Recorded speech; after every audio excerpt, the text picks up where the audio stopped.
ইসলামী যে দলগুলো আছে ওরা ঐক্যবদ্ধ হওয়ার চিন্তা ভাবনা করতেছে।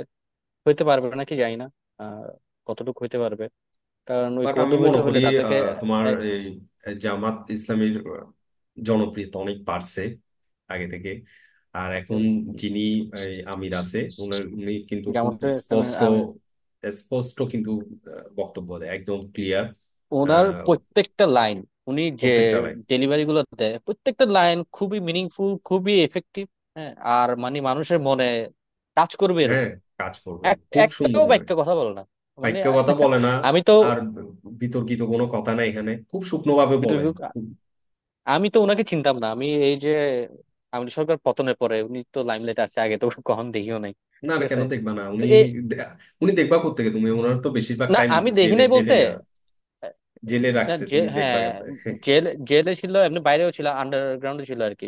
ঠিক আছে। হুম। না দেখতাম না বলতে, আমি তো আসলে যে বলো করো জামাত সম্পর্কে তো এত কিছু জানতামও না। হ্যাঁ, কারণ জামাত দলটাকে এমন ভাবে করে রাখছিল, ওরা লাইমলাইটে আসতেও পারে না, মানুষের আসতে কাছে পারে। পৌঁছাতে পারে না তো ওইভাবে। এখন যেভাবে পৌঁছাতে পারতেছে, হুম। তো এখন দেখে আমি ফুল ইমপ্রেসড ওনার উপর।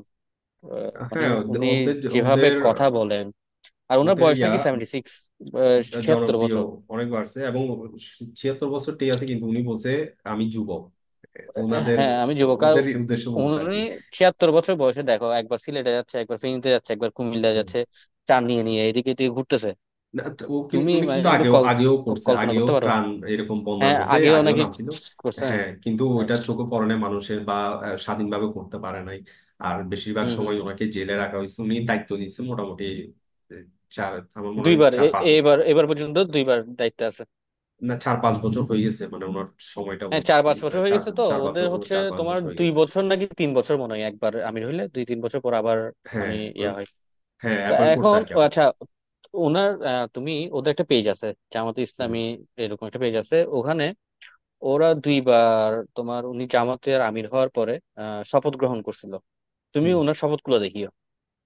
আচ্ছা, মানে এটা দেখি নাই। শপথ গুলা, হ্যাঁ শপথ গুলো দেখি, আমি তোমাকে পাঠাবো লিঙ্ক গুলা। উনি যখন বলতেছে শপথ গুলো নিচ্ছে, উনি কান্না করতেছে লিটারালি। মানে কান্না আচ্ছা। করতেছে যে কেন, উনি যে কথাগুলো বলতেছে, শপথ নিচ্ছে বা যে দায়িত্বটা উনি নিচ্ছে, দায়িত্বের যে ভারটা, মানে তুমি ফিল করতে পারবা উনি যে এটা ফিল করতেছে। হ্যাঁ, হুম। যে দায়িত্বটা কত বড় এবং উনার উপর কত বড় একটা দায়িত্ব চলে আসছে, উনি কিভাবে পালন করবে, উনি ঠিকভাবে পালন করতে পারবে নাকি পারবে না, এই ধরনের একটা ফিলিংস মানুষের মধ্যে কাজ করে না। তো হুম। উনি এই মানে উনি যে কান্না করতেছে, তুমি বুঝতে পারবা যে উনি কেন কান্না করতেছে, মানে কোন ফিলিংস থেকে কান্নাগুলো আসতেছে। না, মানে ওনাদের অসাধারণ ওনাদের দুইটার ব্যাপারটা ইয়াতে। হচ্ছে, ওনাদের ব্যাপারটা হচ্ছে তুমি যে এখন যে শপথের কথা বললা, ওনাদের ওদের হম শপথ গুলা যে রাজনৈতিক যে দায়িত্ব নেই ওই শপথের মতো না। যে এমপি হ্যাঁ, একটা শপথ নেয়, মন্ত্রী একটা শপথ নেয়, আমি এটা করবো এটা করবো দেশের জন্য। ওইটা ওদের তো শপথটা মুখস্থ হচ্ছে, বলে ফেলেন। আল্লাহ আল্লাহর নামে, মানে আল্লাহর নামে, আল্লাহর নামে, আল্লাহর কাছে করতেছে। আল্লাহর হ্যাঁ কাছে হ্যাঁ। সোপর্দ করে দিছে। এটা এটা হচ্ছে হম হম। উনি আজকে একটা রাইট। বক্তব্যে সেটা বলছে যে আমরা তো আল্লাহর কাছে সোপর্দ করে দিছি। আমাদের হম কি, হম হম। আমাদের আর কি ইয়া হবে? তো উনি আছে। তো ওনার ওনার লেকচার গুলো এখন খুব ইয়া হচ্ছে।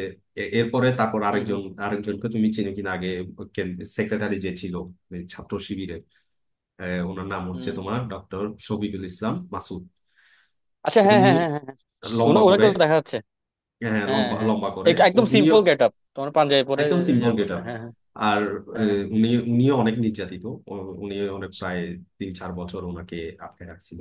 ওনারও বক্তব্য আছে, উনি দেখি হুম উনি খুব সুন্দর, ওনার কথাগুলোও একদম ক্লিয়ার, মানে তুমি এখানে কোনো খুঁত পাবা না যে ধরার জন্য। যেমন উনি যে ওনাদেরকে নির্যাতন করছে, ইয়া করছে, তো এটা নিয়ে একটা হুম ইয়া হুম। দিচ্ছে তোমার বিচারপতি মানিককে যখন এ, মারছে না আদালতে, তো উনি একটা হ্যাঁ হ্যাঁ বক্তব্য হ্যাঁ। দিচ্ছে যে আল্লাহ যে এই বিচারটা যে আমাদেরকে দেখাইছে, আমাদের হুম। আর কোনো প্রত্যাশা নাই আল্লাহর কাছে যে কোনো আমরা আর কিছু দেখবো, প্রত্যাশা নেই। মানে আচ্ছা। এটার জন্যই আমরা হুম যেটা দেখছি এটাই এনাফ। আমাদের যত নির্যাতন করছে ওটা, ওই সবগুলো নির্যাতনের জন্য আমার এটা চোখে দেখা আমার জন্য এনাফ। আল্লাহর কাছে আর কোনো কিছু চাই না, মানে ভবিষ্যৎ আর কিছু চাই না কারো এবং তুমি ইয়াটা যদি দেখো, এখন যত হামলা টামলা মামলা টামলা যেগুলো হচ্ছে, এগুলো কিন্তু সব বিএনপি করতেছে। জামাত ইসলামী কিন্তু কোনো মামলা দিচ্ছে না, হুম বা হুম। উনি প্রত্যেকটা ইয়াতে বলে দিছে আমরা আমরা ক্ষমা, মানে আমরা কোন ক্ষমা ক্ষমা ক্ষমা মানে 3 বার কোনো করে প্রতিশোধ বলছে। নিব না। প্রতিশোধ Right. নিব না, আমরা সবাইকে ক্ষমা করে দিয়েছি। মানে উনি খুব আর সুন্দর তুমি করে চিন্তা করতেছো, জিনিসগুলো আর কি। ইয়া পনেরো করছে। বছর 15-20 বছর ধরে আওয়ামী লীগ সরকার এই জামাতকে মানে মানুষের কাছে কি রকম করে উপস্থাপন করছে, ওদেরকে একদম নিচে নামাই ফেলতে চাইছিল। কিন্তু হুম। আওয়ামী লীগ সরকারের পতনের 15 দিনও হয় নাই, 15-20 দিনও হয় নাই, মানে ওদের যে পপুলারিটি, আগে যে পপুলারিটি ছিল অনেক এখন অনেক কয়েক গুণ বেশি বেড়ে গেছে, অনেক গুণ অনেক বেশি অনেক বেড়ে গেছে। অনেক বেশি, আগে অনেক যারা বেশি। জামাত ইসলাম সম্পর্কে জানতো না, ওরা এখন জামাত ইসলামের এই যে বিশেষ করে আহ ওনাদের যে আমির ডক্টর শফিকুর রহমান, হ্যাঁ, হুম। ওনার কথা শুনতেছে, ওনার কথা শেয়ার করতেছে, হ্যাঁ, এবং সবাই ওনাদের যে প্রশংসা করতেছে, হ্যাঁ, এটা কমেন্টে তুমি আনবিলিভেবল। যাই দেখিও, মানে কমেন্টে প্রত্যেকটা ইয়ে আছে এখানে। এবং তুমি হ্যাঁ, এই আজকে যে রাজনীতিবিদের কথা বলছে, ওরা জামাত সম্পর্কে, উনি জামাত সম্পর্কে বলতেছে না যে ওনারা হ্যাঁ, আসলে যেটা চাচ্ছে ধর্মভিত্তিক রাজনীতিটা ওরা পারবে না, ঠিক আছে। হ্যাঁ। তো তো ওনার কমেন্টে, উনি হচ্ছে বিএনপির আর কি, ওনার কমেন্টে সবাই দেখতেছে জামাতকে নিয়ে কমেন্ট করতেছে, বুঝছো? মানে আল্লাহর কি ইয়া। এমনি এমনি যাক, তুমি এমনি আলহামদুলিল্লাহ। এমনি তুমি এটা অফ টপিকে বলি, এটা আমরা ইয়াতে হুম নিব হুম না। বাংলাদেশের হুম যতগুলা রাজনৈতিক দল আছে, আমি তো আসলে হুম হুম, রাজনৈতিক ইয়াগুলো অনেক আগে থেকে দেখে আসতেছি এবং আমি কি হ্যাঁ হ্যাঁ, সরাসরি ইনভলভ ছিলাম, আমি মনে করো রাজনীতির সাথে ইনভলভ আছে। আমার হুম ছাত্র শিবিরের অনেক অনেক বড় ভাইয়ের সাথে পরিচয় ছিল তখন, যখন হুম হুম। আওয়ামী লীগ ক্ষমতায় আসার আগে। ছাত্রলীগের সাথে তো সরাসরি, আমি একজন ছাত্রলীগ নেতাও ছিলাম এক সময়, মিছিল মিটিং আমাকে ডাকতো, কি নিয়ে বল! যেত। হ্যাঁ। তারপর হচ্ছে মানে ক্ষমতায় আসার পর আর রাজনীতি করে, ক্ষমতায় আসার পর আর রাজনীতি থেকে দূরে সরে গেছি। তো যে রাজনৈতিক যত দল আছে, এর মধ্যে আমার কাছে হুম হুম সবচেয়ে বেশি আদর্শ দল মনে হয় জামাত ইসলামী এবং ছাত্র শিবির। মানে ওরা খুবই হুম হুম, খুবই আদর্শ, মানে একটা ডেফিনেটলি। শৃঙ্খলা আছে ওদের, অনেক শৃঙ্খলা আছে। এবং ছাত্র রাজনীতির কথা বললে তুমি, ছাত্র একদম পিওর ছাত্র রাজনীতিটা ওরা করে, ছাত্র শিবিরে করে। হুম হুম একদম পিওর হুম হুম পিওর বলতে, পিওর বলতে আমি কি বোঝাচ্ছি তোমাকে, যেমন যেমন চিটং কলেজ, মহসিন কলেজ, হ্যাঁ, এই দুটা হুম কলেজ হুম কিন্তু কখনো ওদের থেকে নিতে পারে নাই। এবার নিছে আর কি, এবার আওয়ামী লীগ আসি হুম হুম হুম ইরনিয়ম হুম, না, ও মারি ধরে নিয়ে গেছে আগে, সবাইকে বের বের মামলা দিয়ে ইয়া টিয়া করে, তাও সেকেন্ড টার্মে, মনে সেকেন্ড টার্মে আসে, ফার্স্ট টার্মে পারে নাই। তো আচ্ছা, এখানে এই কলেজ দুইটা এবং চিটং মেডিকেল ওদের দখলে ছিল। তো ওদের দখলে হুম যতগুলো কলেজ ছিল, ওই কলেজগুলোতে কোনোদিন মারামারি হয়নি। এই তোমার হুম চিটং হুম কলেজ, মহসিন কলেজে কখনো মারামারি হয়নি।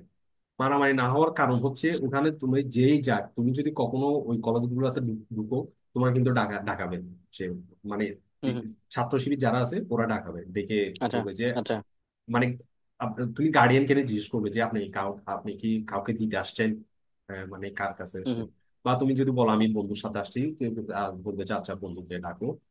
তো যদি ওরা যদি বুঝতে পারে যে তুমি কারোর সাথে গেছো, তোমার কিছু করবে না, আচ্ছা ঠিক আছে ভাই, আপনার তাহলে আপনারা আড্ডা মারি চলে যান বা কথা বলে চলে যান ক্যাম্পাসে। হুম হুম কিন্তু হুম হুম হুম।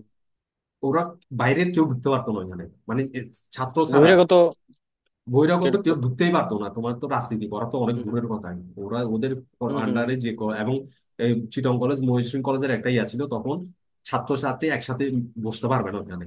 মেয়েরা আলাদা বসতো, হুম ছেলেরা আলাদা বসতো, বাইরে আর কি, মানে হুম হুম, ক্যাম্পাসের মধ্যে একসাথে ফ্রি মিক্সিং করতে পারতো না ওদের ঠিক ওদের আছে তো, দখলে হ্যাঁ। যখন ছিল। তো ওরা হচ্ছে পিওর একদম রাজনীতি পিওর করে, ওরা ছাত্র রাজনীতি করে এবং ছাত্র ছাড়া তোমাকে দলে দিবে না। হুম হুম ইয়া ছাত্র এবং ছাত্র হিসেবে না। তুমি জানো কিনা আমি জানি না, আমার একটা কলিগও আছে, ও পরীক্ষা দিছিল। বাংলাদেশের মধ্যে হুম, ওরাই একমাত্র রাজনৈতিক দল, তোমার যে রাজনৈতিক দলের নেতা হইতে গেলে তোমাকে পরীক্ষা দিতে হবে। পরীক্ষা দিতে হয়। পরীক্ষা হুম, দিতে হবে। আমার একটা কলিগ আছে, ও পরীক্ষা টরীক্ষা দিছে, ওর বাপ হুজুর তো। পাস করছে, ইয়া করতে পারছে। হ্যাঁ না, পরে তখন তো আওয়ামী লীগ ক্ষমতায়, মানে ও হচ্ছে হুম হুম ইয়াতে আর কি, 12 2012-13 সালের দিকে আর কি। তো হুম তখন তো মনে করো আবার জামাত শিবিরের ধরপাকড় বেশি হচ্ছিল। তো ওর মা বাবা হুম আবার হুম ওকে ইয়া করে ফেলছে। ওর বাবাই অনুমতি দিয়েছে, মানে জামাতের সাথে যাওয়ার জন্য, বা হুজুর। তো ওই হুম হুম, কি সুরা সদস্য বলে মনে হয়, এটা সুরা সদস্য হয়। সুরা সদস্য সুরাষ্ট্র। হইলে তোমার একটা পরীক্ষা দিতে হয়। পরীক্ষার মধ্যে তোমার এই জেনারেল নলেজ গুলো থাকে, তারপরে কোরআন, হুম হুম, কোরআনের সূরা নিয়ে, কোরআন হাদিসের ইয়াগুলা ওখানে থাকে আর কি। এই পরীক্ষা দিয়ে পাশ করে কিন্তু ওদের নেতা হইতে হয়। তো বাংলাদেশের মধ্যে আর কোনো রাজনৈতিক দল নাই যেটা তোমার এরকম পরীক্ষা নিয়ে, ওই ভর্তি পরীক্ষার মতো অ্যাডমিশন টেস্ট দিয়ে মানে উত্তীর্ণ হয়ে তারপর কথা আসতে হচ্ছে হয়। ওদের দল করতে হলে তোমার যোগ্যতা থাকতে হবে। অবশ্যই হাউফাউ যোগ্যতা পেলে হবে এবং না, হ্যাঁ, ট্যালেন্ট যোগ্যতা ট্যালেন্ট থাকতে হবে এবং স্টুডেন্টদের গুলা দেয় যোগ্যতাটা। নাই। হুম, আর তুমি এখন বেশিরভাগ দেখবা যে এখন যারা আছে বেশিরভাগ ডাক্তার। এই আর ওনার তো হসপিটাল আছে, একটা না দুটা হসপিটাল আছে এই আর। হ্যাঁ হ্যাঁ যে হ্যাঁ, শফিকুর রহমান যে আছে সিলেটে, ওনার ওনার হুম একটা না দুটা হসপিটাল আছে ওনার। উনি উনি আর বাজে মানুষের মনের মধ্যে একদম ঢুকে গেছে অবশ্য, না যে কোনো অ্যাক্টিভিটিস বিতর্কিত গুলো কোনো কথা করতেছে। না, বিশেষ করে হুম, ইলেকশন নিয়ে উনি বিতর্কিত, ইয়া হ্যাঁ। করতেছে না। ইলেকশন বলতেছে যে ঠিক আছে ইলেকশনের সময় হলে ইলেকশন দিবে, কিন্তু এখন কাজ করতে সময় দেওয়া দরকার। তো উনি মোটামুটি অনেক গোছাই কথাবার্তা বলতেছে। তো আসলে গোছায় কথা যেটা বলতেছে, হচ্ছে যেটা যৌক্তিক কথা ওইটাই বলতেছে। বিবেক সম্পন্ন মানুষের যেরকম বলা উচিত ওরকমই হ্যাঁ, বলতেছে, মানে বাক্যে কোনো কথা বলতেছে না। তো এটা আর কি। যাক, আই হোপ ওনাদের দলে ভালো কিছু হবে। আর আমি চাই মানে বিরোধী দলে আমিও তো আসুক। ফ্যান হয়ে গেছি। আমি চাই হুম। ওনারা বিরোধী দলে আসুক। সরকারি দলে তো আসতে পারবে না। আমি তো সরকারি দলে আসতে পারবে না, আমি একটু তো সময় চাই লাগবে। ইনশাল্লাহ, হ্যাঁ, আমি চাই ইসলামিক দল আসুক। ঠিক আছে, এটা ইসলামিক ইসলামিক জামাত দল আসতে হোক, হলে কি হতে হবে, ইসলামিক কোন দল যতগুলা দল আসুক। আছে এরা সবাই এক সব হইতে হবে। দলের মধ্যে একটা ঐক্য হোক। হ্যাঁ, রাইট। হ্যাঁ, ঐক্য হইলে সব দলের সম্ভব। মধ্যে একটা ঐক্য হোক। ঐক্য ঐক্য হলে হলে সম্ভব। সম্ভব। আমি চাই কোন একটা ইসলামিক দল আসুক বাংলাদেশে, কারণ বাংলাদেশের যে রেগুলেশন চেঞ্জটা দরকার, এটা ইসলামিক দল ছাড়া তুমি এখন যে সংবিধান আছে, এই সংবিধান দিয়ে তুমি কিছু হবে না করতে পারবে এগুলা। না, যেই লাও সেই ঘুরে ফিরে কদম। যে লাভ সে করবে, আবার চেঞ্জ হবে যেই এদের লাও সেই ওদের কদম। ওদের মতো করে চেঞ্জ হবে আর। ওদের মতো করে চেঞ্জ করবে। ইসলামিক দল আসলে অ্যাটলিস্ট ওরা ট্রাই করবে